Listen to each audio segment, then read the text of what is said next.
For my part in this allegory, I'm not going to make the same mistakes my father made. Howard vanished from my mother's life before I was even in it, so when he sent me a letter a few days after Mum's funeral, it was the first I'd ever heard from him. Pity he was dead. Writing from beyond the grave must be a genetic habit in my bloodline. His letter contained a key, instructions, pleas for forgiveness. I figured the dead don't have much use for absolution, so I turned to his prophetic passing, which he inexplicably expected to come any day. Clearly averse to explanations, my father preferred to leave directions to a bank on Mayfair I'd never even heard of. In that bank was a safety deposit box in his name, and myself as executor. Of course, I went, as he knew I would.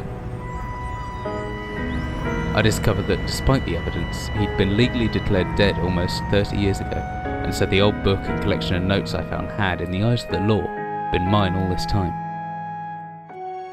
My father's instructions were to burn the documents, raise no further questions. But that was his error. No man's immune to the shameful trappings of curiosity, and my humanity got the better of me. The university I taught at was world renowned for two things: physics and linguistics. I represented the first, and the man who stood for the second was stumped by my recent acquisition. The book was indecipherable. The notes, however, showed a location somewhere in uninhabited northern Greenland. It took me almost a year to book the last flight I'd ever take.